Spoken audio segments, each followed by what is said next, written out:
Bonsoir à tous, bonsoir à toutes. Bienvenue sur Ligne 68 TV, votre télé régionale de proximité. Elle est venue au pas de gymnastique. Bonsoir Christelle Juville. Bonsoir K. Alors, vous êtes la présidente des Mulhousiennes. C'est ce week-end. Vous avez d'ailleurs quitté le stade de Lille où vous êtes en installation. Qu'est-ce que vous faites actuellement au stade de Lille? Eh bien, on prépare la 8e édition des Mulhousiennes. Avec donc de la sonorisation notamment. Oui, c'est ça. Alors, c'est une grosse installation puisque on retrouve enfin, après une année compliquée l'année dernière où on a dû tout annuler et où on était tous confinés chez nous et où on a fait une année à distance, on retrouve le stade de Lille et bien, on le customise pour accueillir les coureuses et les marcheuses dimanche. Vous êtes la présidente des Mulhousiennes à l'origine, c'est une bande de copines. Vous êtes là depuis le tout début? Oui, c'est ça, oui. En fait, je suis là depuis la création de l'association en 2014. Et d'ailleurs, le groupe n'a pas beaucoup bougé en 8 ans. À la base, on est vraiment un groupe d'amis de longue date qui courons ensemble depuis longtemps. Et on a eu envie de créer les Mulhousiennes après avoir participé à la même course à Paris pendant de nombreuses années. Et on s'est dit, mais waouh, quel moment de convivialité on a passé. Et c'est vraiment dommage que ça n'existe pas à Mulhouse. Donc voilà, on s'est lancé il y a 8 ans. Comment ça avait été accueilli, cette manifestation? Eh bien, très bien, très bien. Il y avait une véritable attente des Mulhousiennes et de toutes les femmes des environs, bien sûr, de Mulhouse, puisque la première année, quand on a lancé les premières Mulhousiennes, on s'est dit, bon, allez, si on a 500 femmes qui participent, c'est super. Et la première année, il y a eu 1600 participantes, c'était juste incroyable. Au plus fort, vous étiez 8000, je crois. Oui, c'est ça. Pendant 3 ans, en 2019, 2018 et 2017, il y avait 8000 participantes. Alors l'an dernier, dans un premier temps, l'élan a été coupé à cause de la Covid et pourtant les Mulhousiennes ont eu lieu sous la forme des e-Mulhousiennes. C'est ça, on a dû se réinventer complètement et trouver des solutions parce qu'on s'est dit mais quel dommage que tout s'arrête et puis finalement la maladie elle ne s'arrête pas et l'année dernière la Ligue avait des besoins qui étaient assez importants et le GHR aussi, le service oncologie notamment et on a imaginé des Mulhousiennes à distance. Donc on a proposé une version connectée en 2020, qui a eu beaucoup de succès. Donc avec des gens qui couraient à travers le monde? Oui, c'est ça. Il y a des gens qui ont couru de Tahiti, de Mooréa, ils nous ont envoyé des super photos d'Amsterdam, enfin bon voilà, il y a eu de Paris, et tout le monde nous a envoyé durant le week-end des Mulhousiennes des jolies photos. Alors pourquoi courent les Mulhousiennes? Les Mulhousiennes courent pour lutter contre le cancer. Donc c'est une cause qui nous tient à cœur. Et quand on a justement créé les Mulhousiennes à 8 ans, pour nous, c'est tombé sous le sens de nous rapprocher de la Ligue contre le cancer et de leur proposer de les accompagner dans différents projets. Et ce sont des sommes quand même conséquentes que vous avez apportées à la Ligue déjà. Oui, en 8 ans, on a reversé 470 000 € à la lutte contre le cancer à Mulhouse. Pas que à la Ligue, puisqu'on accompagnait d'autres projets. La Ligue, c'est 140 000 €. Donc cette année, vous soutenez la Ligue contre le cancer du Haut-Rhin, le GHR MSA et aussi le phare. Oui, nous avons rencontré il y a 2 ans les gens du phare parce qu'on a créé maintenant, il y a 4 ans, la course des kids le samedi après-midi. Donc les enfants, eux aussi, viennent courir pour une cause. Et il nous tient à cœur donc, chaque année d'accompagner une association. Et le phare nous a proposé un projet il y a 2 ans d'achat d'une imprimante 3D. Et l'année dernière, ce projet a été mis en suspens puisqu'on ne savait pas si on aurait du succès. Enfin, on était un peu. Donc, on a décidé d'accompagner le phare cette année. Ce genre de course, marche caritative, est habituellement un événement féminin. L'an dernier, donc la Covid, ce qui a permis d'ouvrir aux hommes. Si la Covid n'était pas arrivée, ça serait resté féminin? Je ne sais pas. C'est vrai que on est très contente voilà, d'accueillir des hommes depuis 2 ans.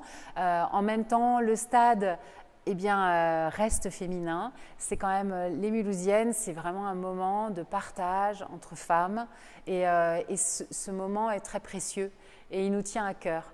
On adore les hommes, on n'est absolument pas féministes, on travaille avec eux toute l'année et d'ailleurs, voilà, si on arrive à monter un beau village et si on arrive à monter une belle manifestation, c'est parce qu'on travaille avec eux et qu'ils sont très présents à nos côtés. Mais c'est vrai qu'il nous tient à cœur que la manifestation reste une manifestation féminine.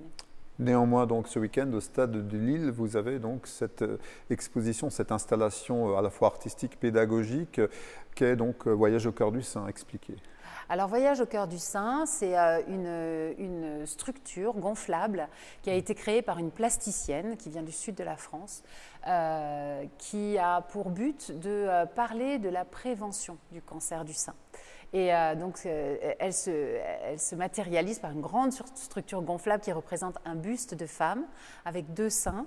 Dans chaque sein, il y a une exposition qui présentera, qui présentera un peu l'évolution de la maladie de façon très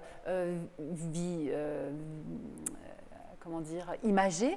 Et puis dans l'autre, il y a un petit film qui est diffusé et qui raconte l'histoire d'une femme qui apprend qu'elle a un cancer, avec tout le cheminement à travers la maladie, et je crois que ça se termine bien. Voilà, on reste toujours très positif malgré tout. Hein. Oui, c'est très important. Ça parle de prévention cette année. Nous, vraiment, le message qu'on souhaite faire passer auprès des Mulhousiennes et de toutes les femmes qui sont concernées de toutes les femmes, voilà, il faut aller se faire dépister. Gardez un œil sur vos seins, allez faire vos mammographies régulièrement. C'est très important parce que si un mélanome est détecté tôt, les chances de guérison sont très grandes. Alors, habituellement, la couleur de saison, ce serait le fuchsia, le rose. Et là, donc, les Mulhousiennes sont en blanc. Pourquoi le blanc? Alors, le blanc, c'est un clin d'œil à l'année difficile qu'on a passée à Mulhouse l'année dernière. Un clin d'œil, voilà, un clin d'œil, une année blanche et un clin d'œil également aux soignants. On a voulu leur rendre hommage à notre façon. Donc, voilà pourquoi ce t-shirt blanc cette année. Les principaux temps forts donc ce week-end? Donc demain, la course des kids, samedi, ça démarre à 14 h jusqu'à, je pense, 17 h 30, 18 h. Donc ce sont des enfants de 4 à 16 ans, donc ça se termine par des courses des adolescents. Donc il y a à chaque fois les filles qui courent et les garçons qui courent. Donc il y a 5 catégories d'âge. Donc toute l'après-midi, les courses vont s'enchaîner. Et ensuite, dimanche matin, rendez-vous au stade de Lille, départ des coureuses à 10 h 08 et ensuite la vague des marcheuses suit derrière. Quand on a cette vague féminine, effectivement, c'est quand même impressionnant. Je veux dire, vous devez avoir des frissons. Enfin. Ah oui, tous les ans, c'est un moment extraordinaire qui nous coupe le souffle à chaque fois de voir cette énergie positive qui émane de cette vague rose et cette année de cette vague blanche. Et on s'en réjouit déjà. Alors, un commentaire peut-être sur le nombre, donc 5300 participants cette année. Oui, c'est ça. Donc il y a 500 enfants, et enfin un petit peu plus, et 5000 participants et participantes. Alors toutes ne viennent pas au stade, puisqu'on a conservé cette année, en raison de la situation sanitaire, la possibilité de se dire « Ah, moi j'ai envie de participer aux Mulhousiennes, mais je préfère encore partir de chez moi parce que je ne me ressens pas de me retrouver dans la foule. » Donc voilà, il y aura environ 3500 personnes au stade de Lille dimanche matin. Et donc certaines communes participent aussi en proposant des parcours? Tout à fait. Il y a même de plus en plus de communes qui se mobilisent et qui proposent un départ de chez elles. Alors il y a Morchevillers-le-Bas, il y a Bernvillers, il y a Altkirch, il y a Heimsbrunn, Burnopt. Il y a vraiment plein de communes qui qui se mobilisent. Alors depuis quelques années, donc d'autres événements sont apparus. Je pense par exemple à Guebwiller qui va suivre, à Agno, Wissembourg récemment. Donc vous avez des relations avec ces organisateurs aussi? De temps en temps, oui. Ils nous envoient des petits mots pour nous demander des conseils ou pour nous dire est-ce que vous auriez la possibilité de nous aider et de communiquer sur notre manifestation, et ce qu'on fait volontiers, oui. D'ailleurs, oui. Voilà. Oui, vous pouvez continuer. Les organisateurs de la Home Run seront là ce week-end et ils vont venir vendre leurs jolis t-shirts. Pour finir, Christelle, c'est quoi une Mulhousienne aujourd'hui? C'est une femme qui se mobilise pour une cause, qui est la lutte contre le cancer, et qui vient passer un moment convivial entre femmes au Stade de Lille. Et là, la question qui va avec, et pour finir la question insolite, quand vous courez, vous pensez à quoi? Je me vide la tête. Moi, quand je cours, c'est une occasion pour moi justement de profiter de l'instant présent. Et voilà. Merci beaucoup Christelle Juville, présidente des Mulhousiennes. Belle édition, c'est la 8e. Et merci à vous sur Ligne 68 TV. Les Mulhousiennes, c'est ce week-end. À bientôt et abonnez-vous. Merci K. De Colmar, la société El Cap Nigel et Alsace Destination Tourisme viennent de lancer en